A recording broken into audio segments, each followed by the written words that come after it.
জেলে বসেই সাক্ষীকে খুনের ছক। শেখ শাহজাহানের বিরুদ্ধে বিস্ফোরক অভিযোগ। বুধবার কোর্টে যাওয়ার সময় বাসন্তী হাইওয়েতে সাক্ষীর গাড়িতে ধাক্কা মারে ট্রাক। এতে মারা গিয়েছেন সাক্ষীর ছোট ছেলে এবং গাড়ির চালক। সাক্ষীর দাবি এটা দুর্ঘটনা নয়, জেলে বসেই খুনের ছক কষেছে শেখ শাহজাহান।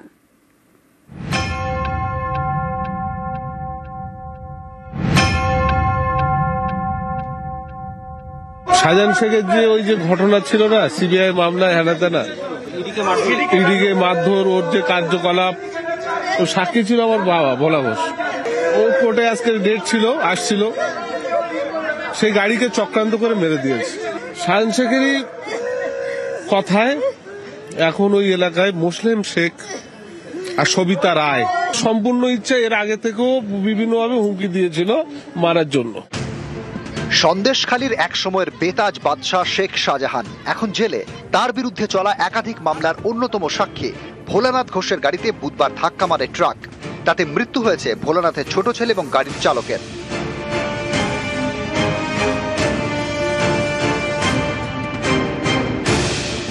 যখন আসছে আমি তো চলে গেছি, আমি আলিম আমার কাছের ছেলে, আমাকে চিনতে পারছি। এটা কি পুরো খুনের পরিকল্পনা? একদম পুরো আমার বংশ শেষ করার জন্য পরিকল্পনা। এখান থেকে বেলুনটা পেটে এখানে লাগিল। সামনে সিটে বসেছিল, সামনে আর ছেলে পিছনে পিছনে সিটে বসেছিল। এটা কি শাহজাহান ঘনিষ্ঠ? একদম শাহজাহানের সাক্ষীতে মূল সাক্ষী মামলায় হওয়ার জন্যই কি আক্রমণ মনে হয়? হতে পারে। বুধবার সকাল 9:30 সন্দেশখালীর বাড়ি থেকে বসিরহাট আদালতে যাচ্ছিলেন শাহজাহান মামলার সাক্ষী ভোলানাথ ঘোষ। ভোলানাথ ঘোষ পেশায় ব্যবসায়ী, গাড়ি চালাচ্ছিলেন শাহানুর মোল্লা। ড্রাইভারের পাশের সিটে বসেছিলেন ভোলানাথ ঘোষ, পিছনে ভোলানাথের ছেলে সত্যজিৎ। ভোলানাথের দাবি, গাড়িটি যখন সরবেরিয়া থেকে মালঞ্চর দিকে যাচ্ছিল তখনই ট্রাকের ধাক্কা। উল্টো দিক থেকে আসা ট্রাক ধাক্কা মারে গাড়িতে। পাশের নয়নজুলিতে ছিটকে পড়ে গাড়িটি, জলাশয়ে পড়ে যায় ট্রাকটিও। ঘটনাস্থলে মৃত্যু হয় ভোলানাথের ছোট ছেলে এবং গাড়ির চালকের। ট্রাক চালক পালিয়ে যান বলে দাবি। যখন আসছে আমি তো চলে গেছি, আমি আলিম আমার কাছের ছেলে, আমাকে চিনতে পারছি। এটা কি পুরো খুনের পরিকল্পনা? একদম পুরো আমার বংশ শেষ করার জন্য পরিকল্পনা। এখান থেকে বেলুনটা পেটে এখানে লাগিল। সামনে সিটে বসেছিল, সামনে আর ছেলে পিছনে পিছনে সিটে বসেছিল। তালতলা মোড় বলে একটা জায়গা আছে, ওখানটা ক্রস করার পরে ওখান থেকে গাড়িটা খুব বেপরোয়া চালায়। যারা বাইক চালিয়ে পিছনে আসছিল আমাকে বললো, আমি যখন স্পটে গেলাম বললো আমরা বাইক সাইড চাচ্ছিলাম, বাইক কেউ সাইড দেয়নি।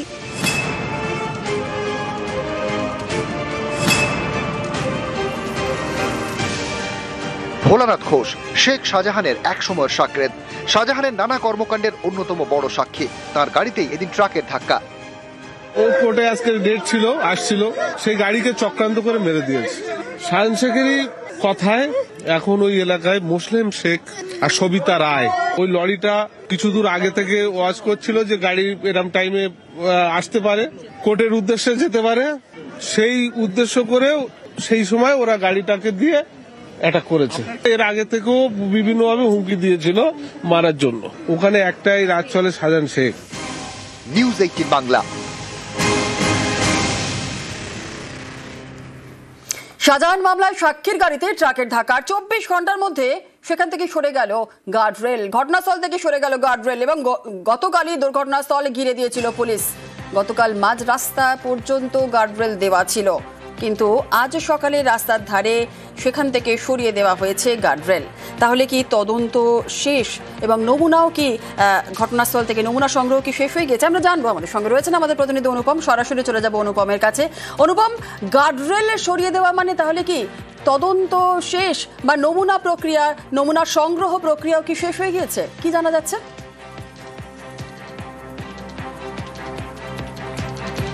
দেখো জুনেলা, এখানে সব থেকে বড় প্রশ্ন উঠছে, তার কারণ হচ্ছে এই যে বয়ারমারি এলাকা, নেজার থানার যে বাসন্তী রোডের বয়ারমারি এলাকা, যেখানটায় গতকাল এই ঘটনাটা ঘটেছিল। ভোলা ঘোষের গাড়িতে 16 চাকার ট্রাক ধাক্কা দিয়েছিল এবং ভোলা ঘোষ কিন্তু সরাসরি একদম তাকে খুন করার চেষ্টা হয়েছে, এমনটাই কিন্তু অভিযোগ করেছিল। এবং তারপরেই আমরা যেটা দেখেছিলাম, পুলিশের পক্ষ থেকে কিন্তু এই যে ঘটনাস্থল, এখানে কিন্তু একদম রাস্তার মাঝ বরাবর তবে রেল গার্ড দিয়ে এবং পুলিশের যে টেপ দিয়ে সেই টেপ দিয়ে কিন্তু একদম মাঝ বরাবর ঘিরে দেওয়া হয়েছিল, যাতে কোনো নমুনা নষ্ট না হয়, তদন্তের স্বার্থে সেই নমুনা সংগ্রহ করা যেতে পারে। কিন্তু 24 ঘন্টা কাটতে না কাটতে এখনো 24 ঘন্টা পুরনো হয়নি সেই যে ঘটনা ঘটেছে, তার মধ্যেই কিন্তু সকালে এসে দেখা গেল যে সেই যে রেলগার্ড সরে গেছে, সেখানে যে পুলিশের যে দেওয়া টেপ সেই টেপ সরে গেছে, রাস্তায় যে পুলিশ যে গাছের গুড়ি দিয়ে যে এলাকাটা ব্লক করা ছিল যাতে কেউ ঢুকতে না পারে, নমুনা যাতে কোনো রকমে তদন্তের স্বার্থে নমুনা এখান থেকে নষ্ট না হয়, তদন্তের স্বার্থে যাতে কোনো রকম সমস্যা না হয়, সেই জন্য যে গাছের গুড়ি দিয়ে আটকে দেওয়া ছিল সবটাই কিন্তু এখান থেকে সরিয়ে একদম রাস্তা পরিষ্কার এবং গাড়িগুলোও কিন্তু রাত্রে তুলে নেওয়া হয়ে গেছে। তাহলে এখান থেকে প্রশ্ন উঠছে, তাহলে কি নমুনা সংগ্রহ করা শেষ? তাহলে কি তদন্ত প্রক্রিয়া শেষ হয়ে গেল? তাহলে কি কিছুদিনের মধ্যে কি এই যে ঘটনা, এই ঘটনার কি পুরো তদন্তে পুলিশ কি তদন্ত করেছে সেটা কি তাহলে সামনে উঠে আসবে? এই প্রশ্ন কিন্তু উঠে আসছে। একেবারে ধন্যবাদ। এক্সক্লুসিভ ভোলা ঘোষ আদালতে যাওয়ার পথে দুর্ঘটনা, গাড়িতে লরির ধাক্কা, শাহজাহান মামলায় অন্যতম সাক্ষী ভোলা। গাড়ির সামনে সিটে বসেছিলেন ভোলা, ঘাতক ট্রাকের চালককে চিনে ফেলেন ভোলা। বসিরহাট কোর্টে যাচ্ছিলাম, একটা ট্রেল ছিল, কিন্তু ওই যখনই লরিটা বয়ারমারি ঘোষপাড়া করে আমাদেরকে আসছে তখন ছোলো ছিল, আমার গাড়ি ছোলো ছিল। মোটামুটি গাড়িটা চেয়েছিল যে পুরোটাই তলায় নেবে, হয়তো ঈশ্বর আমাকে বাঁচিয়ে ছেলেটাকে ড্রাইভারকে কেড়ে নিয়েছে। যে গাড়ির ড্রাইভার লরিতে ছিল আপনি তাকে চেনেন? ভালো চিনি, আমি তো অসুস্থ হয়নি, আমি জ্ঞান হারাইনি। এই যে সাপোর্ট বেলুন আমাকে বাঁচিয়ে রেখেছে। গাড়ির কোন জায়গায় বসেছিলেন? এই সামনে ছিল ড্রাইভারের পাশে।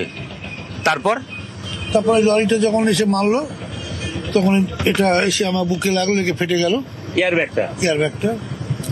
ঘাড় ঘুরে দেখি ড্রাইভারও ওই ছেলে ওধারে পড়ে আছে। ছেলে কোন দিকে ছিল? ছেলে ওই ধারে ছিল, ও বাড়ি খেয়ে এধারে চলে এসছে। আর গাড়িটা জলে, আমি যদি গাড়িটা পাল্টে গেলে শেষ হবে, আমার এই পাটা এখান থেকে বার করে কোনো রকম উঠে বাইরে গেছি। তারপর লোকজন আসলো। যে লরিটা আহত মানে অ্যাক্সিডেন্ট করলো সেই ড্রাইভারের নাম কি আপনি তো চেনেন বলছেন? ড্রাইভার তো অনেকে চালায়, কিন্তু এটা আলিমুল্লাহকে আমি শিওর দেখেছি।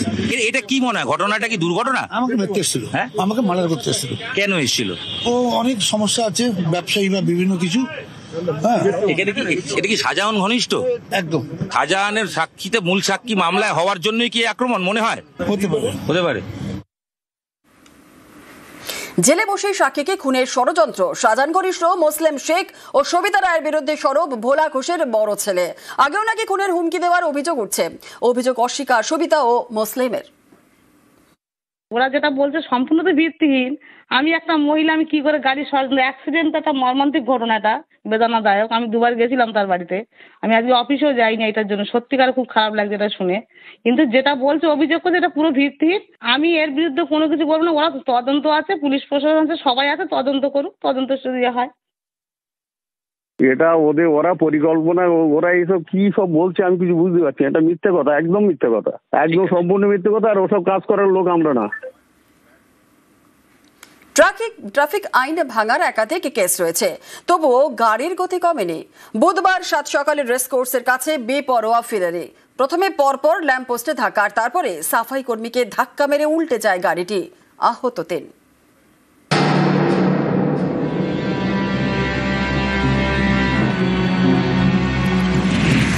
বুধবার সকাল 7:30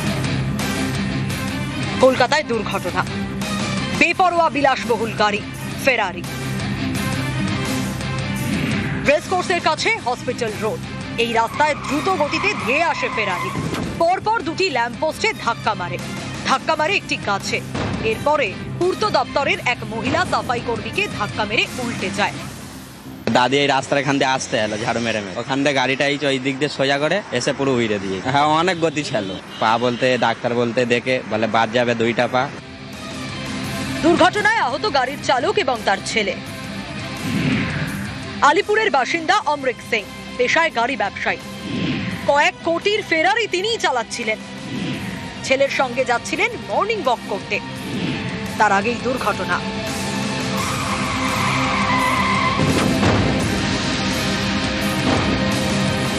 সাত সকালে এই পথ দুর্ঘটনা বিলাসবহুল গাড়িতে। সেই বিলাসবহুল গাড়ির ছবি দেখাচ্ছি। হেস্টিংস থানার পুলিশ এই গাড়িটি নিয়ে এসেছেন। পেছনের যে অংশ সেই অংশে একটি চাকা পর্যন্ত খুলে গেছে। অতটা জোরে এই গাড়িটি আসছিল যে পেছনের দিকেও পর্যন্ত এইরকম ক্ষতি হয়েছে। এই ফেরারি গাড়িটির বিরুদ্ধে আগেই ট্রাফিক আইন ভাঙার 4টি কেস রয়েছে, স্টপ লাইন ভায়োলেশনের 2টি কেস এবং বেপরোয়া গতিতে গাড়ি চালানোর 2টি। এরপরেও ফেরারি বেপরোয়া। অনেকেরই প্রশ্ন, কোটির গাড়ি হলেই কি ব্যবস্থা নেওয়ার আগে 10 বার ভাবে পুলিশ? তাই কি বড় লোকদের এইসব গাড়ি বারবার এরকম বেপরোয়া হয়ে ওঠে? এখনো তো 2016 সালের কথা ভোলা যায়নি। দিনটা ছিল 13ই জানুয়ারি। ভোরে রেড রোডে প্রজাতন্ত্র দিবসের কুচকাওয়াজের মহড়া চলাকালীন নিরাপত্তা ব্যারিকেড ভেঙে বেপরোয়া অডি পিষে দিয়েছিল বায়ুসেনার কর্পোরাল অভিমন্যু গৌরকে। এরপর 2019 সাল লর্ডন স্ট্রিটে আর্থালান পারভেজের বিলাসবহুল জাগুয়ারের ধাক্কায় মৃত্যু হয় পথচারী। আর এবার বেপরোয়া ফেরারি। নিউজ 18 বাংলা।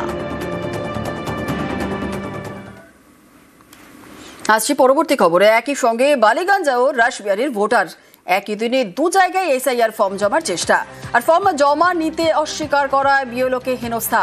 বিএলও মুনমুন দত্তকে হেনস্থা অভিযুক্ত ভোটার সাবা আহমেদের। এক ব্যক্তি কি করে 2 জায়গায় ভোটারের বিরুদ্ধে যাদবপুর থানায় হেনস্থার অভিযোগ বিএলও। উনি সাউথ সিটি 259 পার্টের ভোটার, ডকুমেন্ট শো করতে গিয়ে তখন ভীষণ মিসবিহেভ করেন, ফর্মাল ডকুমেন্টস দিতে চাইছিলেন না, বাজে ব্যবহার করছিলেন। তারপর আবার দেখা যায় যে উনি অন্য আরেক জায়গাতেও অ্যাপ্লাই করেন। লিখিত অভিযোগ জমা দিয়েছেন কি? লিখিত সমস্ত দেওয়া হয়েছে।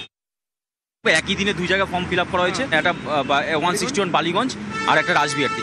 এখন ম্যাপিং করার সময় দেখা যাচ্ছে ওই বালিগঞ্জেও মানে ফিল আপ করেছে। মুনমুন দত্তকে কি বলা হলো? ফোন করে নোংরা ভাষা ওয়ার্ড করে, সেই ওয়ার্ডগুলো আমি উচ্চারণ করা সম্ভব না। আমি এখন অভিযোগ জানালে? হ্যাঁ, অভিযোগ জানালাম। 2 জায়গায় নাম আছে, একজন লোক 2 জায়গায় নাম ফিল আপ করতে পারে না, আইন বর্বিত কাজ করেছে। 2টো ফর্ম একসঙ্গে জমা দিল কেমন? ও ওখানে গিয়ে জমা দিচ্ছে ওই বিএলওর কাছে, ওই একইভাবে অ্যাকিউজ করা আছে ওই বিএলওকে। সাউথ সিটিতে ভোটার কার্ড? হ্যাঁ, ভোটার কার্ড, নাহলে ফর্ম এসআইআর ফর্ম বেরোবে কি? এবং নাম্বার কি আলাদা না একই? আলাদা ডিফারেন্ট নাম্বার। শুধু ফর্ম জমা করতে গিয়েছিলাম প্রথম দিন ওনার কাছে, আজকে 10-12 দিন আগে। वो अपना पावर दिखा रहा था गलत जगह। আপনি বালিগঞ্জেও ফর্ম দিচ্ছেন, আপনি সাউথ সিটিতেও ফর্ম দিচ্ছেন, আপনার 2 জায়গায় ভোটার কার্ড, এবং সেটা অনুচিত তাই বলছেন বিএলও, অভিযোগ। আর এবং আপনি ওনাকে গালিগালাজ করেছেন বলছে। बोलते ना गाली सुना काज করেছে নাকি? दूसरे जगह का बीएल ऑफिसर लोग जो है घर में फोन कर कर के सबसे पेपर मांग रहा है। দিদি আপনার কমপ্লেনটা কি আছে যদি একটু আমাকে বলেন? কমপ্লেন আছে কি ওরা হ্যারাস করছে, আমার কাগজটা নিল না তো। মানে আপনি ঠিক কি চেয়েছিলেন? যদি সাউথ সিটিতে হয়ে যেত তাহলে বালিগঞ্জে আপনি দিতেন? ऑब्वियसली यार, मेरा हो जैसा जहां का मेरा चल रहा वहीं कराना चाहिए ना।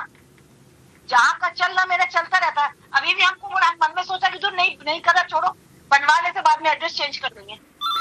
নদী সীমান্ত থেকেও বালি চুরি, সীমান্তে সুরক্ষা নিয়ে ছিনিমিনি। খড়িবাড়িতে ভারত নেপাল সীমান্তে বালি পাচার রুখতে পুলিশের অভিযান।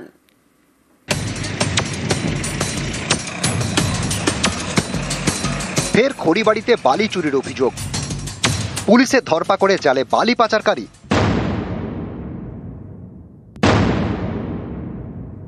এর আগেও বহুবার প্রতিবাদ করেছি। মেচি ঘাটে শত শত ট্রাক্টর যেভাবে বালি তুলে নিয়ে যাচ্ছে, তাতে অনেকগুলো সীমানার পিলার ধসে পড়ে গেছে। এইভাবে যদি সীমানা পিলারগুলো ধসে পড়ে যায়, সীমানা প্রাচীর যদি নষ্ট হয়, তাহলে অনেক বড় ঝামেলা হতে পারে। একদিন শুধু অভিযান করলে হবে না, আমরা চাচ্ছি যে প্রশাসন প্রতিনিয়ত যাতে অভিযান চালায়। শিলিগুড়ির কাছে খড়িবাড়িতে ভারত নেপাল সীমান্তের মাঝ বরাবর বয়ে গিয়েছে মেচি নদী। কাঁটাতার নেই, সেই জায়গায় আন্তর্জাতিক সীমান্তকে বোঝাতে নদীপথে রয়েছে একাধিক পিলার। অভিযোগ, দেদার বালি চুরির জেরে গত কয়েক বছরে নদীতে পুঁতে রাখা একাধিক পিলার ধসে পড়েছে। গত সোমবারই এ নিয়ে আশঙ্কা প্রকাশ করে এসএসবি, যদিও তখন অভিযোগ মানতে চাননি ট্রাক্টর ইউনিয়নের সদস্যরা। অভিযোগটা টোটালি ভিত্তিহীন অভিযোগ। আমাদের গাড়িগুলো কখনো সীমানার কাছে যায় না, তবে একটা পিলার আছে যেটা মানে কি আজ থেকে 10 বছর আগে থেকে পিলারটা পড়ে আছে, ওইটা বর্ষার জন্য হয়েছে, গাড়ি আমাদের মাল তুলে ওইটা হয়নি। 4-5 বছর থেকে এই ঘাটটা চলছে, এটা রয়্যালটি ঘাট, এখানে সব গাড়ি রয়্যালটি দিয়েই চলে। অবৈধভাবে বালি চুরির অভিযোগে বুধবার ভারত নেপাল সীমান্তে পুলিশের জালে বালি বোঝাই ট্রাক্টর সহ এক। মেচি নদীর বুক থেকে বালি চুরির অভিযোগ। পানি ট্যাঙ্কি থেকে নকশালবাড়ি যাওয়ার পথে ট্রাক্টর আটক। বালি তোলার বৈধ কাগজ দেখাতে না পারার অভিযোগ পুলিশের জালে খড়িবাড়ির গৌর সিং জোতের রাজেশ করুয়া। এর আগেও বহুবার প্রতিবাদ করেছি। এইভাবে যদি সীমানা পিলারগুলো ধসে পড়ে যায়, সীমানা প্রাচীর যদি নষ্ট হয়, তাহলে ঝামেলা হতে পারে। একদিন শুধু অভিযান করলে হবে না, আমরা চাচ্ছি যে প্রশাসন প্রতিনিয়ত যাতে অভিযান চালায়। যদি এরকম কেউ খনন করে থাকে, যদি আমাদের কাছে যদি লিখিত অভিযোগ আসে বা জানায়, তাহলে আমরা জেলা প্রশাসন বা মহকুমা প্রশাসনকে আমরা জানাবো। সেটা দেখার দায়িত্ব তো আমাদের বিএলও ম্যাডামের। যদি এরকম হয়ে থাকে দ্রুত সেটা ব্যবস্থা করার চেষ্টা করব।